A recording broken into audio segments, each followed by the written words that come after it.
Hello friends, welcome back to the channel. क्या आप भी कंफ्यूज होते हो मोलैरिटी और मोलैलिटी वाले टर्म्स में? तो आज हम ये टर्म्स को सिंपल लैंग्वेज में विद डायग्राम समझेंगे। हम आज mass percentage, mole fraction, molarity और मोलैलिटी पढ़ेंगे और साथ ही एनसीईआरटी के न्यूमेरिकल्स भी सॉल्व करेंगे। तो चलिए शुरू करते हैं। सबसे पहले है हमारे पास मास परसेंटेज। तो मास परसेंटेज बेसिकली हमें बताता है कि एक अगर हमारे पास 100 ग्राम का सोल्यूशन है तो उसमें कितने ग्राम्स ऑफ सल्यूट प्रेजेंट है। जैसे ये मान लो हमारे पास एक 100 ग्राम का सोल्यूशन है, तो उसमें जो सल्यूट है ये कितना प्रेजेंट है, इसी को हम क्या बोलते हैं, मास परसेंटेज।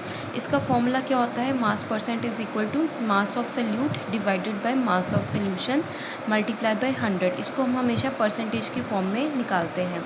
फॉर एग्ज़ाम्पल हम ले लेते हैं कि हमारे पास एक ये सोल्यूशन है 100 ग्राम्स में, जिसमें जो सोल्यूट है वो 10 ग्राम्स है। तो इसको हम परसेंटेज फॉर्म में कन्वर्ट कर लेंगे, फॉर्मूला में सारी वैल्यूज़ पुट करके।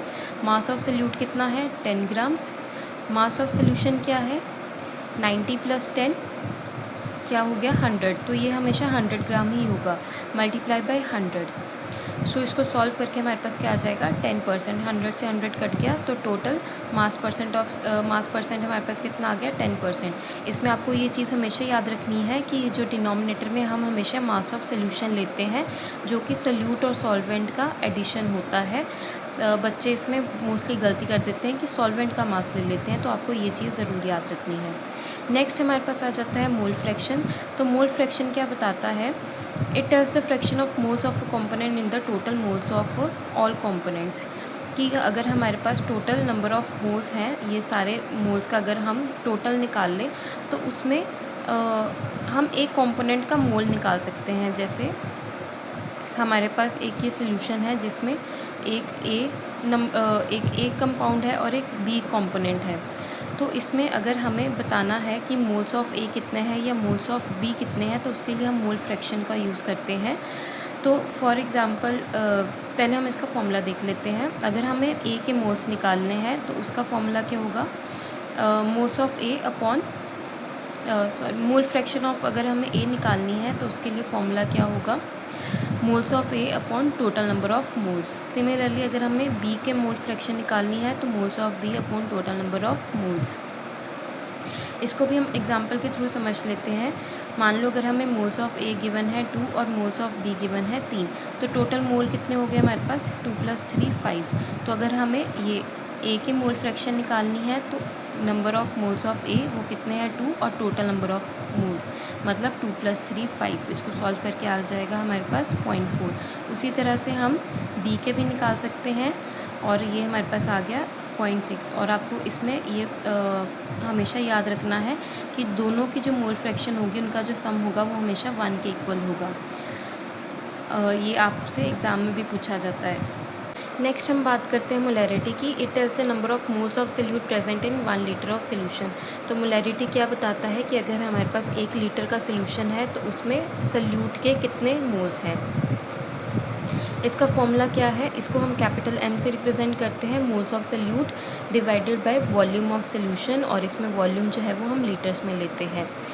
फॉर एग्ज़ाम्पल अगर हमारे पास 5 मोल ऑफ सोल्यूट हैं जिसको हमने डिसॉल्व किया 1 लीटर सोल्यूशन में, तो मोलैरिटी क्या आ जाएगी, नंबर ऑफ़ मोल्स कितने हैं सोल्यूट के, 5, और वॉल्यूम ऑफ सोल्यूशन कितना है, 1 लीटर। दोनों को सॉल्व करके हमारे पास क्या आ जाएगा, 5 molar.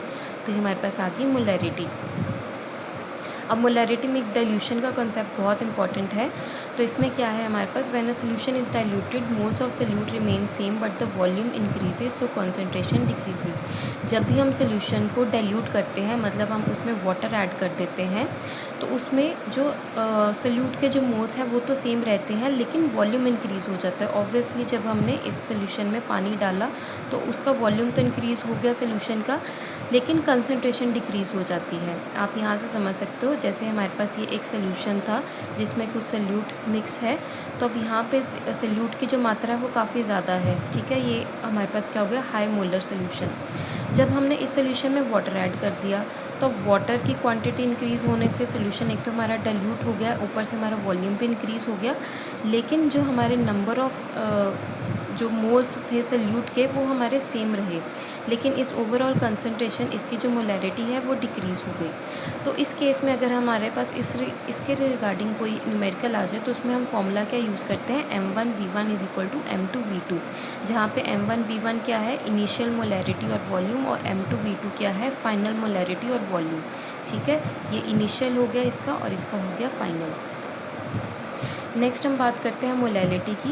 It tells the number of moles of solute present in 1 kg of solvent. तो मोलैलिटी क्या बताता है कि अगर हमारे पास 1 kg ऑफ सॉल्वेंट है तो उसमें कितने नंबर ऑफ सोल्यूट प्रेजेंट है, उसके कितने मोल्स प्रेजेंट हैं, तो उसको हम क्या बोलते हैं, मोलैलिटी। इसको हम स्मॉल m से रिप्रेजेंट करते हैं और इसका फॉर्मूला क्या है, m is equal two moles of solute upon mass of solvent divided by kg।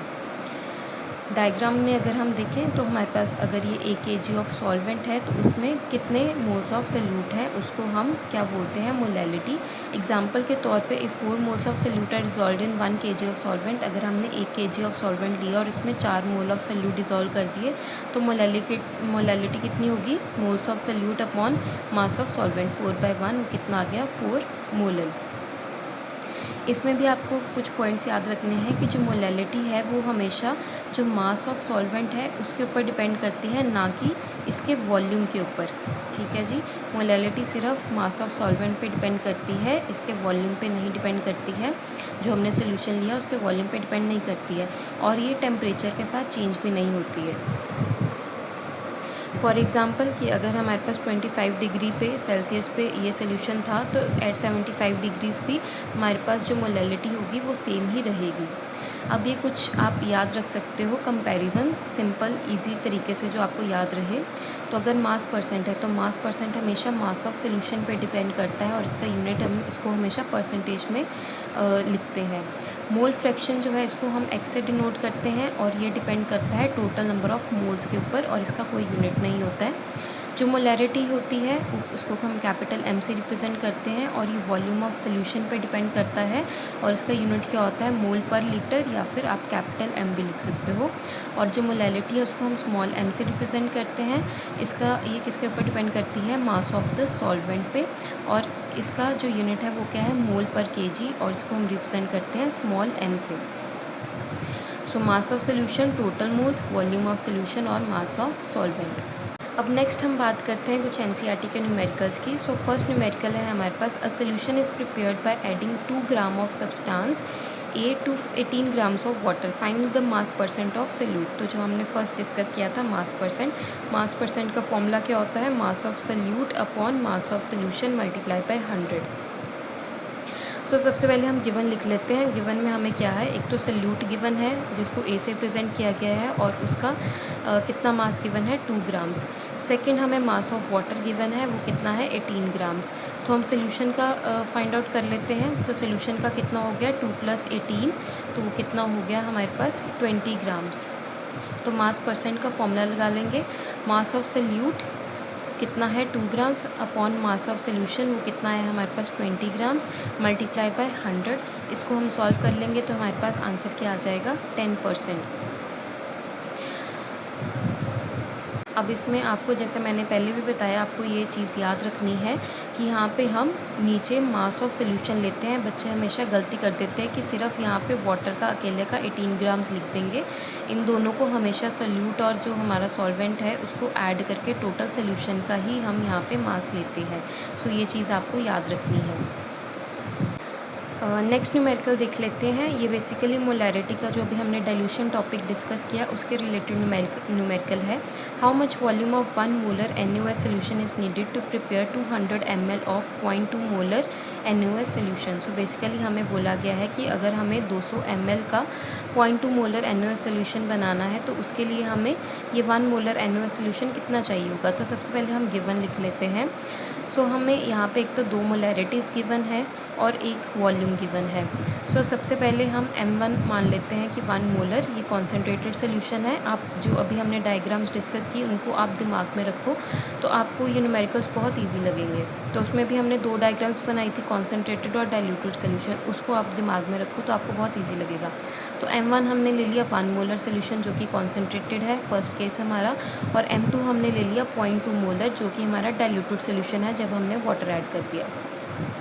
और वॉल्यूम 2 हमें कितना दिया हुआ है 200 ml, इसको हम लीटर्स में चेंज कर लेते हैं तो ये कितना आ गया 0.200 लीटर्स। और हमें V1 निकालना है, फर्स्ट V1 वॉल्यूम निकालना है। तो वही डाइल्यूशन में जो अभी हमने फॉर्मूला डिस्कस किया वही फॉर्मूला लगा देंगे, m1 V1 is equal to m2 V2, जहाँ पे कैपिटल M क्या है मोलैरिटी और V क्या है वॉल्यूम। वैल्यूज पुट कर देंगे, m1 की वैल्यू कितनी है 1, V1 हमें निकालना है, m2 की वैल्यू कितनी है 0.2 और V2 की कितनी है 0.200। इसको हम सॉल्व कर लेंगे तो हमारे पास आंसर में क्या आ जाएगा 40 ml। आप यहाँ से कैलकुलेशंस देख सकते हो। अब यहाँ पे हमेशा हमें क्या याद रखना है डाइल्यूशन में, कि डाइल्यूशन में कभी भी जो मोल्स ऑफ सल्यूट हैं वो सेम ही रहते हैं, चाहे हम वाटर ऐड कर दें, उसके बाद भी जो हमारा सोल्यूशन है उसको हम डाइल्यूट भी करते हैं वाटर ऐड करके, लेकिन हमारे मोल्स ऑफ जो number of moles of solute है वो सेम ही रहते हैं, सिर्फ वॉल्यूम चेंज होता है और जो कॉन्सेंट्रेशन है वो कम हो जाती है। सो नेक्स्ट न्यूमेरिकल है हमारे पास, calculate the molality of NaOH in the solution prepared by dissolving 4 gram of NaOH in enough water to form 250 ml of the solution. So हमें यहाँ पे बेसिकली मोलैलिटी काउंट निकालनी है सोडियम हाइड्रोक्साइड की, और हमें सोल्यूशन दिया गया है जिसमें 4 ग्राम NaOH है और वाटर कितना है 250 ml। सो सबसे पहले हम इस जो न्यूमेरिकल में सबसे पहले हम NaOH के मोल्स फाइंड आउट करेंगे, फिर वाटर का मास फाइंड आउट करेंगे केजी में, फिर फॉर्मूला लगा के कैलकुलेट कर लेंगे। हमारे पास मोलैलिटी का फॉर्मूला क्या होता है, moles of solute upon mass of solvent in KG. तो पहले moles of solute find out करेंगे और फिर जो हमारे पास वाटर का जो मास है उसको हम केजीज़ में कन्वर्ट करेंगे क्योंकि वो ml में गिवन है। सो सबसे पहले हम मोल्स निकाल लेते हैं NaOH के। तो मोल्स का फॉर्मूला क्या होता है, given mass upon molar mass. तो हमें NaOH का मास कितना गिवन है 4 ग्राम्स, और मोलर मास हम निकाल लेंगे तो इसका मोलर मास हमारे पास आएगा 40 ग्राम पर मोल। इसको सॉल्व कर लेंगे तो हमारे पास आ जाएगा 0.1 मोल। नेक्स्ट हम मास ऑफ वाटर को, जो हमारे पास मास ऑफ वाटर है, ठीक है, उसको ml में गिवन है, उसको केजीज़ में कन्वर्ट कर लेंगे। पहले उसको हमने ग्राम में कन्वर्ट किया, देन उसको केजीज़ में कन्वर्ट कर लिया। देन हम मोलैलिटी का फॉर्मूला लगा देंगे और वैल्यूज पुट कर देंगे। मोल्स ऑफ सल्यूट भी हमने निकाल लिए 0.1 और मास ऑफ सॉल्वेंट भी हमने केजी में कन्वर्ट कर लिया 0.250। इसको सॉल्व कर लेंगे। यहाँ पे कैलकुलेशंस आपको गिवन है, आप यहाँ से चेक कर सकते हो, और सॉल्व करके हमारे पास कितना आ जाएगा 0.4 मोलर। और जो मोलैलिटी है वो हमेशा मास ऑफ सॉल्वेंट पे डिपेंड करती है और ये टेम्परेचर के साथ चेंज नहीं होती, ये भी हम डायग्रामेटिकली डिस्कस कर चुके हुए हैं। अब लास्ट न्यूमेरिकल हम देख लेते हैं। The density of 3 molar solution of sodium chloride is 1.25 gram per ml। Calculate the molality of the solution. So हमने दोबारा से मोलैलिटी इस क्वेश्चन में निकालनी है। सो सबसे पहले हम गिवन लिख लेते हैं। हमें क्या गिवन है, मोलैरिटी गिवन है विच इज़ 3m। तो 1 लीटर सोल्यूशन में मोल्स ऑफ NaCl कितने हैं 3 मोल्स। अब ये जो मास हम अब क्या करेंगे कि जो 1 लीटर का हमारा सोल्यूशन है उसका हम मास निकाल लेंगे। तो मास का फॉर्मूला क्या होता है, डेंसिटी इंटू वॉल्यूम। डेंसिटी हमें कितनी गिवन है 1.25 ग्राम पर ml, और वॉल्यूम कितना है हमारे पास 1000 ml। बेसिकली हमें 1 लीटर ऑफ सोल्यूशन गिवन है, तो हम ये इसको ml में चेंज कर लेंगे। तो कितना हो गया हमारे पास 1000 ml। उसको सॉल्व करके हमारे पास कितना आ जाएगा 1250 ग्राम्स। स्टेप 3 में हम क्या करेंगे कि जो NaCl है उसका मास कैलकुलेट कर लेंगे। तो मास कैलकुलेट करने के लिए सबसे पहले हम मोलर मास निकाल लेते हैं NaCl का। वो क्या होता है 58.5 ग्राम पर मोल।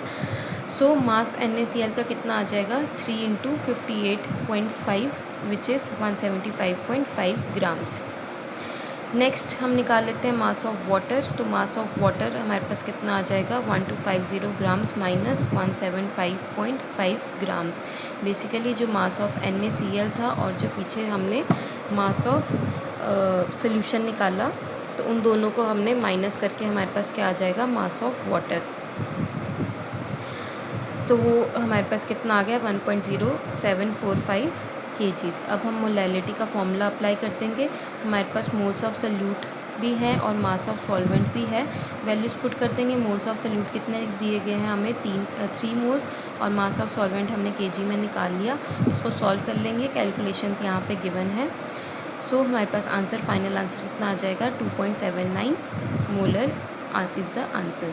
सो स्टूडेंट्स, अगर आपको ये वीडियो हेल्पफुल लगी हो तो इस वीडियो